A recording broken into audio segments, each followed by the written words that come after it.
When I switched to Pro Mileage, in my case, I got 46-47% of savings for that car. Pro Mileage was the only one that gave me 5,000 extra value to cover, yet still cheaper, a lot less. Turn up!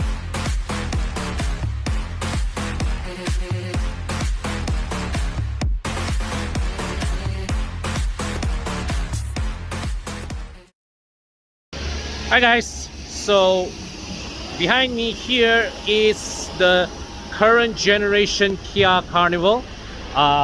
You would have seen quite a lot of video reviews, you would have read a lot of reviews of this car, and I would think that most of them are pretty positive.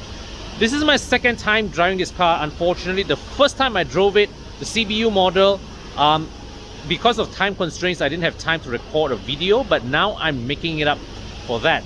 So right now, the Kia Carnival is locally assembled in Malaysia. So right now, there are three variants of the Kia Carnival CKD. Alright, all of them powered by the same 2.2 liter diesel engine, turbo diesel engine. Fantastic engine that Kia and Hyundai has been using for some time, and it has been used in the predecessor model, so it is carried over to the current one here. Alright, so pricing starts from 231,000 ringgit to 260,000 ringgit. And there are three variants. Alright, there is the 231,000 ringgit, the base model, 8-seater variant. There's a higher spec 8-seater variant, and at this price, 261,000 is a 7-seater variant. Now, why is it the 7-seater model command a higher price than the 8-seater model? Let me show you. So right here, okay,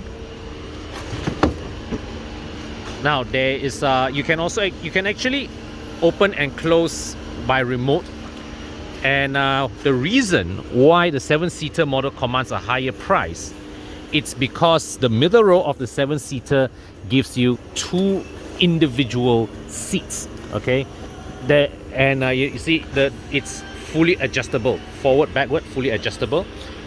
No question on the available space. Let me just get inside. Okay, I can basically inside. All right, absurd amount of legroom available to me in this configuration. So there is a button here for me to close the door. All right, the seat adjustment, however, is manual, no problem. Let me just pull this forward. All right, frontmost. It's still, well, it is basically like that of a compact car. All right, look at the difference, guys. This is, I think, at least 1.5 feet of legroom. And something more to check out. So if I pull this lever, all right, I can actually move the seat sideways in and out. Okay, let me just pull this here and show you. All right, I can move it in and out, but of course the rest of the adjustment, as you can see from here, is powered. So you also have powered lifting of the footrest. All right, powered height adjustment, so you can give it a bit more of a business class feel to the seat. And look at this. So there's a neat trick. So basically you hold this to transform the rear chair to something like a lounge mode. Okay, and you hold this, it reverts back to its normal sitting position. And you can see there are two isofix mounts right there, all right, quite neatly installed. And right here, okay, the middle here, there's a storage tray underneath here. There is a 12-volt socket, two cup holders. Now, very clever, guys, check this out. It looks like this cup holder and this cup holder is made from the same mold. It's just turned 90 degrees, all right, which is why it explains that why there's a slot here for you to put your phone standing up, all right, in a sort of like a weird 90-degree plane. Well, that's fine, very minor quibble. Here, USB port here, very clever location, 1, 2, okay, so one for each rear passenger. All right, then of course there's also this the switches here at the side to adjust the front seat. So basically, Kia obviously designed this 7-seater configuration with chauffeur driving in mind. Okay, so right here also at the door card, power window, you can control rear seat ventilation, guys. Seat ventilation and heating. You may wonder, what is the point of having heating? Well, simply put, right, seat ventilation, of course, confirm useful in our market one. Okay, heating, not. But most car companies globally, they would have this, all right, the heating and ventilation module as one. So it's either you don't have it or you have both. Okay, there's no other way about it. Now check it out. Up here, the roof, there's one sunroof at the back, one sunroof here in the middle. Okay, cabin lights. Okay, and here there's a switch for you to control the rear sunroof. Engine is not started, so I can't fire that up. Now there is also a dedicated rear zone climate control panel here for you to control fan speed and temperature. So you've got roof mounted blowers here, very, very nice. So no blowers here in the middle, but that's fine because they put it up here, all right, and blow it straight to your face, which is actually the better solution. All right, and also there is this sunshades here, pretty useful. Okay, and yeah, so overall a very nice place to be in. Now at the back, the seats are down. Let me just pause this video for a while and bring them up. While off camera, I've put the seats up, but let me just demonstrate to you. To bring the seats back down, what you need to do is pull this, all right, to pull the seat down and press it, all right, one touch action.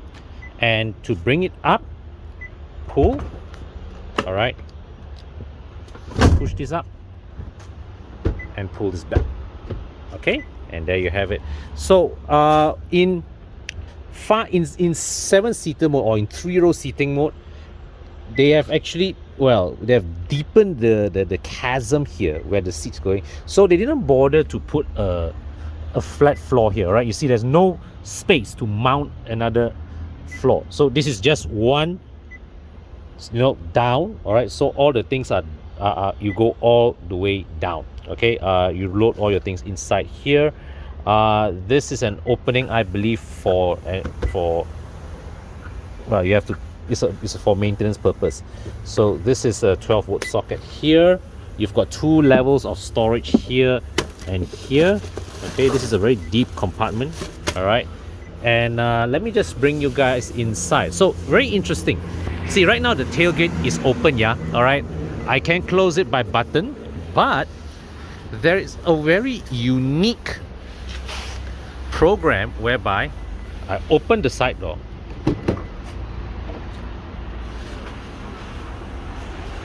the tailgate closes itself. As you can see here right now, with the 2 middle chairs, they push all the way forward. Okay, now there's no fold down option for the middle row seat. Why? Because the idea is that you go in, all right, and you walk through the center tunnel. Okay, and here, right here, you can see that what they have is there's a USB port here, very nice, and then storage compartment here. This is also a slot where you can drop your phone. And look at this, wow, very thoughtful on both sides. So the equipment is mirrored left and right side. Okay, here slightly different. Here you cannot put drinks here. I believe the reason being is that the fuel filler is here, so they cannot, this space absolutely cannot be deepened to allow you know, like the way it does. But it's amazing how they are able to give you one USB port here, one more over there. All right, and the best part is I'm 170 centimeters tall. I raised this headrest, and basically I'm lounging at the back. I'm not even struggling for space. Look at it. Okay, so not much. There is a slight compromise in thigh support, granted, but look at the amount of leg room. All right, and the lean angle is fantastic. Basically, I can just sit down like this, you know. Can even have a good, you know, nap at the back here. Got aircon blowers here. You've got lights here, reading lights here, and it's it's space for 3. Okay, so maybe a bit of a squeeze for 3 lah. So you've got a roof mounted belt, okay, with a secondary buckle here.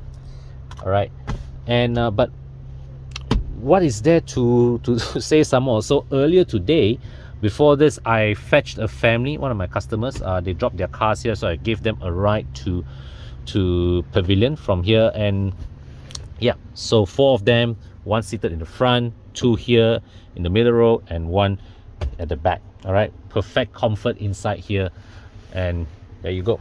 Okay, so look at this. How many, all right, 3-row MPVs can you sit, you know, at the 3rd row like this with sunshade some more? So we check out the front cockpit. Look at this lah, guys. This is where I would say the Carnival really impresses in its presentation. I mean, this looks properly upmarket. This looks and feels like the interior of a 400,000 ringgit car. Okay, so I mean, look at the finishing, guys. Look at the finishing. 260,000 ringgit for this is an absolute bargain. I can't run out of superlatives to describe the effort that Kia put into this. They put in the effort not only to build this MPV solidly. They've already achieved that with the previous generation Carnival, but what they have done is that they've invested the extra resources to make this look and feel special. Now, this panel here, this instrument panel here, of course, immediately it reminds us of Mercedes. Okay, and you see it is 2 distinct panels. It's 2 separate panels. It's bent here. It's bent here. There's a bend here, but it's 2 separate screens. This is just a normal LCD screen. This is a touch screen.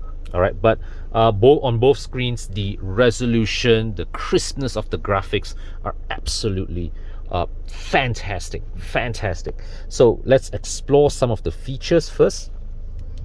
Okay, so we want to mute the audio, of course. All right, so this cluster here, so this controls the audio. All right, the volume channel.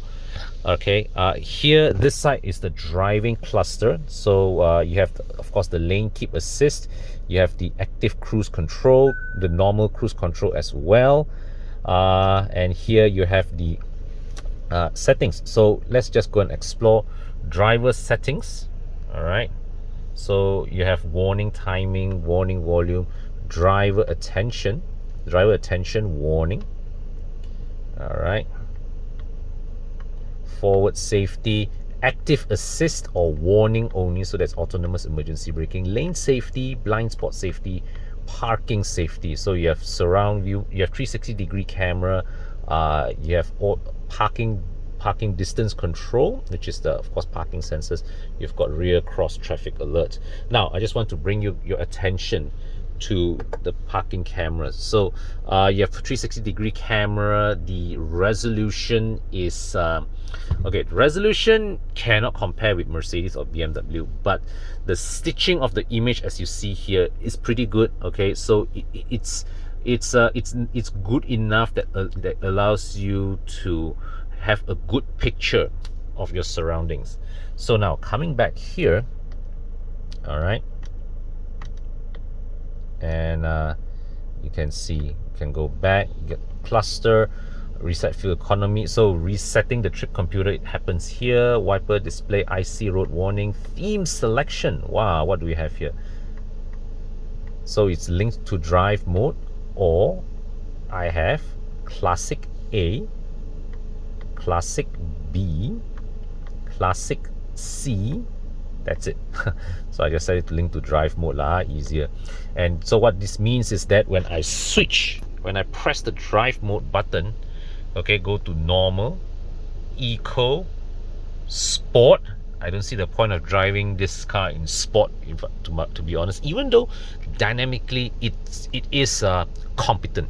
Okay, I would say I would just leave it in smart driving mode, which is probably Kia's version of adaptive mode. So you have cluster lights, illumination. Okay, so you have illumination control.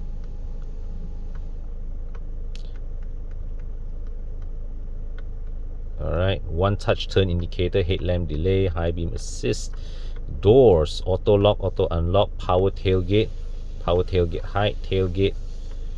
You can control the various functions of the tailgate. So you have smart tailgate, smart sliding door, tailgate auto close, remote power door. Back convenience, what do we have here? Seat easy access, which means that, well, yeah, it moves the driver's seat back when you are getting in and out of the car. Wireless charging, auto rear wiper, service interval, back unit language reset.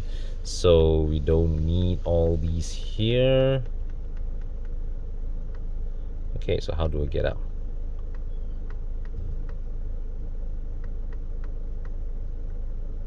Okay, so I press this button to move between these features, right? So tire pressure is only warning is only applicable when you drive. So this is the what you call it, a menu that gives you a direct view of the ADAS system. Okay, so you can set your ADAS functions. Drive information, trip computer, basically since refueling, accumulated info, digital speedo. All right, so actually I would say this is a nice, crisp, easy enough to navigate system. So at the side here, you have power doors. Okay, you can switch them off. You have two switches to control the right sliding door, left sliding door, power boot. Okay, so coming back to the screen, we have various displays. So you can see here you have a bird's eye view of the rear, or you can have a side view. So this is useful when you side parking, right? You can see here I can align the left wheels as close as possible to the curb. Very, very useful for for side parking purpose. Okay, so we're going to come out of this, and so you have phone projection. You have this clock here, which you can press, of course, to adjust the clock. All right, of course, the GPS system. You can press this. Okay, you have compass. So maybe they don't have a built-in GPS map, but it shows you your exact coordinates. So your phone, Android Auto, Apple CarPlay, rear climate control is set here. Okay, so here you can remotely set the fan speed and the temperature of the rear blowers. Voice memo. So I can press this and I can record, say, okay, in 5 minutes time we want to call wife, for example, right? So, and we have here, let's see, okay, never play call wife, for example. Okay, let's do it again. In 5 minutes time we want to call wife, for example. All right, so of course I don't want to leave this. 5 minutes. All right, how do I delete this? 5 minutes time we want to call wife. All right, for example. So we want to delete this. Yes. All right, done. So you come down here. This is I believe touch sensitive display. So of course you can adjust your volume. This is physical button. You have manual tuning of your stations. But what if map only applicable if you use Android Auto, Apple CarPlay, nav, radio. All right, so I'm going to mute that again. Media, seek, track. So this is a touch sensitive panel. All right, and down here, okay, the temperature displays. So temperature adjustment is by this physical toggle switch. All right, fan speed is adjusted by touch here.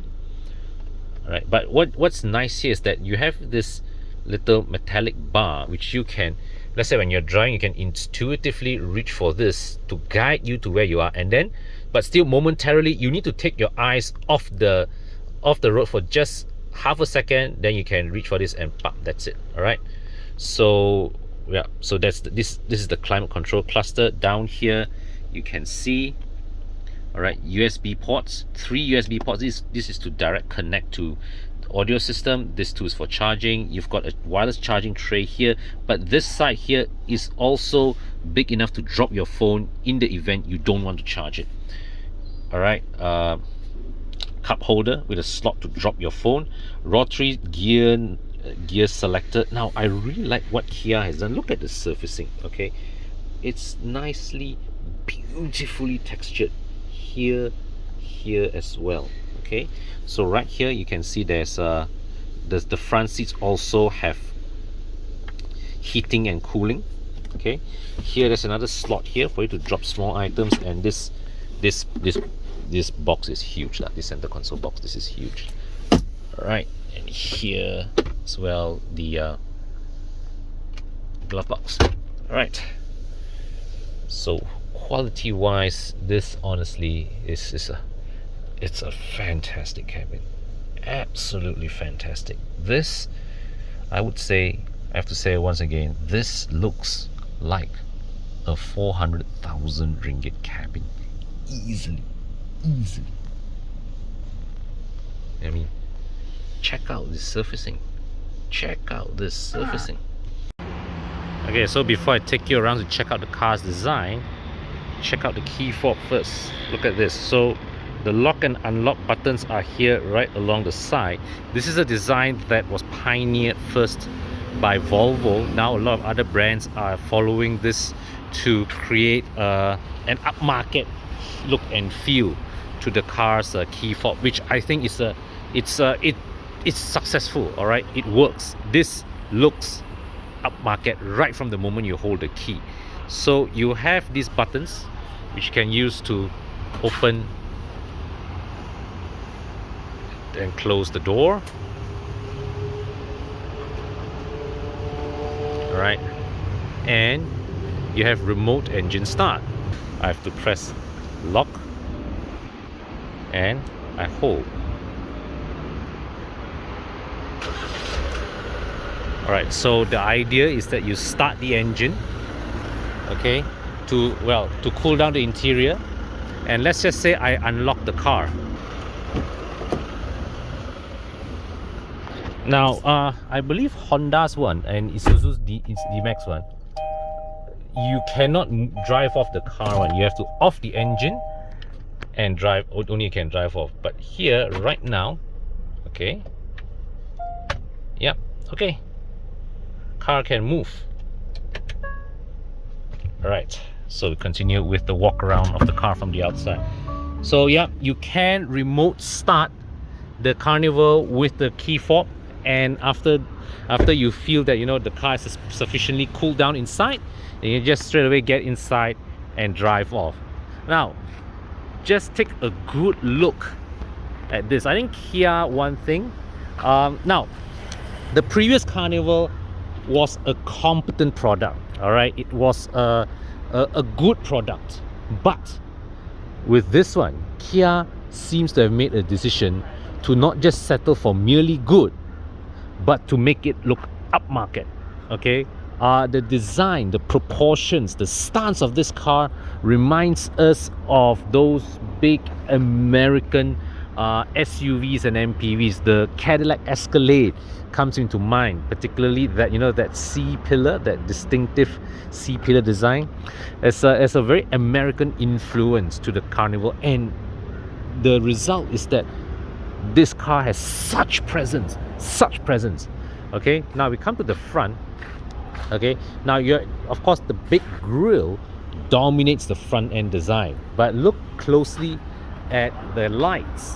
Okay, where you see this, it's the elements are exposed, so they don't have one big lens to cover this, but all these design details are exposed to the elements, and the daytime running light signature is also runs this very distinct pattern. So if you see this car on the road, you won't mistake it for anywhere else, or for anything else for that matter. But this little flourish here aside, right, the rest of the design actually looks quite clean if you look at it. So like the bumper design, for example, the shape of the bumper, it's a very straightforward design. So you have that vent at the side, all right, fog lamp at the bottom, and then some satin chrome strips at below. Nothing too fussy, but it commutes, it communicates, it oozes class in its appearance. Lovely.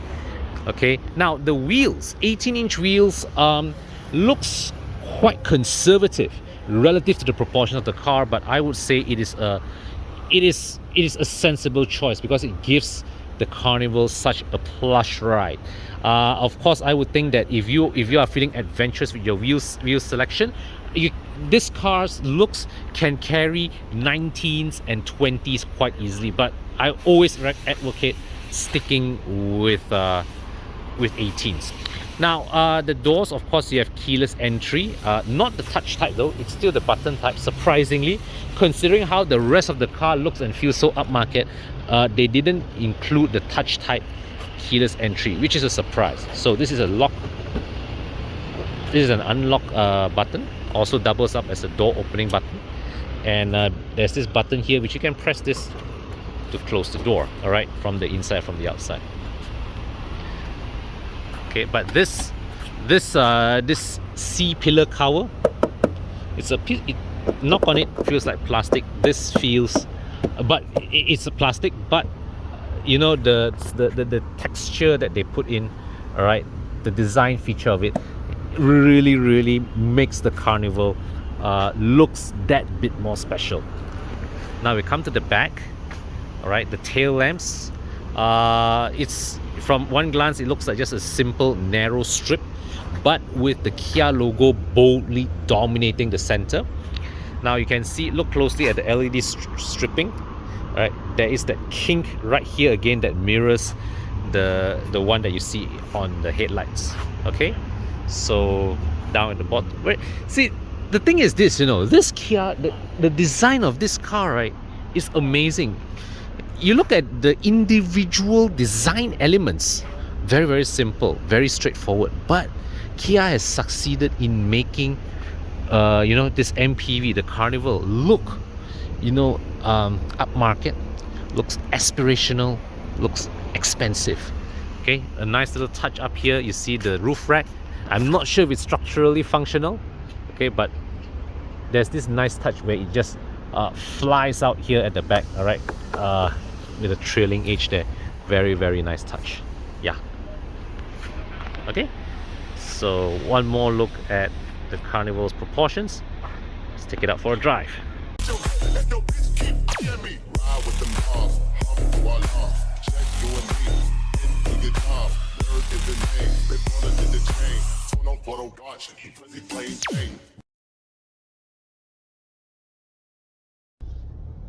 Okay guys, so right now driving the Carnival, coming out of Pavilion Hotel in KL, and I have to say, driving past those, you know, Range Rovers whatnot, this car hardly felt out of place. In fact, it looked and felt right at home in these luxurious surroundings, right? You know, such is the high level of perceived quality that Kia has engineered in the product.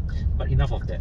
We talk about the driving experience. Now, the Carnival is powered by a 2.2 liter turbo diesel engine. As I mentioned earlier, I didn't commit the specs to memory, but the numbers I am flashing across the screen right now, and to my memory, well, this turbo diesel does pack a punch. Kia and Hyundai, one thing they generally do not get wrong are their diesel engines. Consistently, this 2.2 diesel engine in various forms and iteration has seen service in many generations of the Santa Fe and the Sorento and the Carnival before this. If you watch our live shows, you will notice that Thomas in particular is a great advocate of this engine, and so am I, because really, this is a fantastic engine. It pulls well, it's smooth, it's refined, fuel economy is great.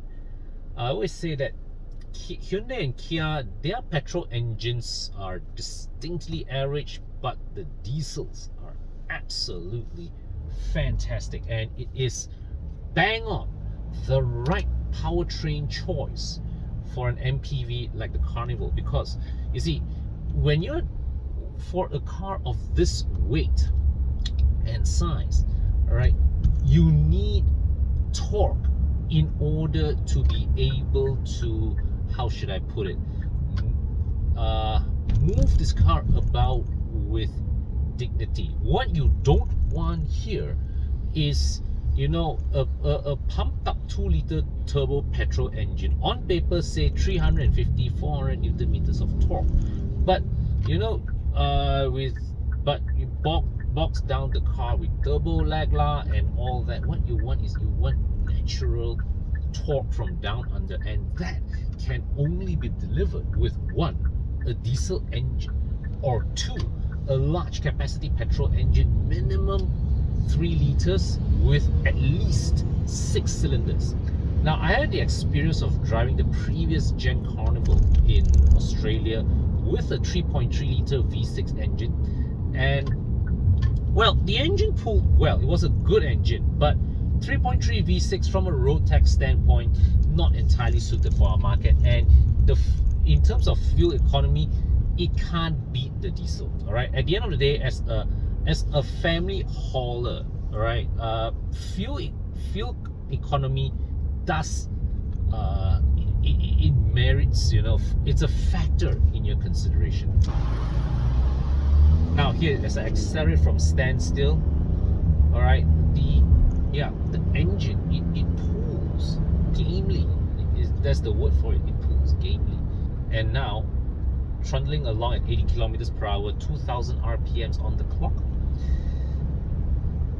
Noise insulation is fantastic. Fantastic sound insulation. Superbly quiet ride. Okay, that was the blind spot warning, if you guys can hear it. So I'm taking another sweeping long cloverleaf turn. Alright.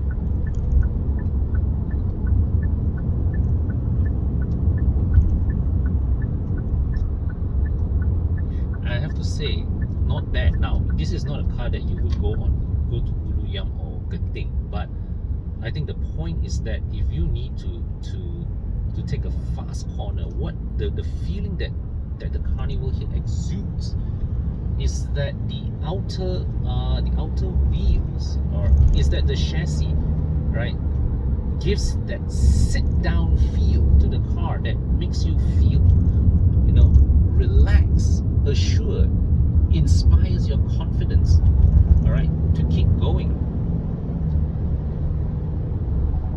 And make no mistake, guys, if you choose to floor this thing is properly faster. This thing it can pull some serious speed. All right, I'm going over a rough patch of road. Negotiated it like a champ.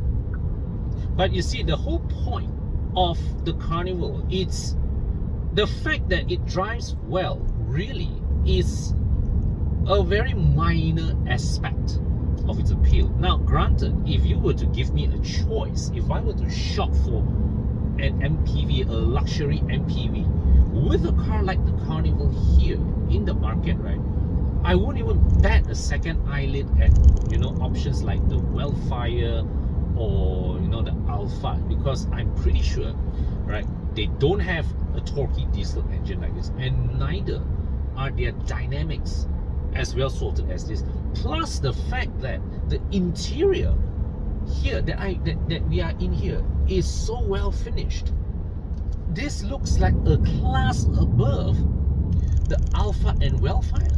I mean, in terms of interior finishing, this is another level, right? This is Range Rover level. This is well, not quite Bentley or Porsche yet, but you know, it's, yeah, it will feel like you are at the very least, you know, on par with Mercedes or BMW at first glance. Now, of course, when you look harder, you feel harder, you touch harder, you see that okay, there are some signs that, you know, this is still a mainstream brand. But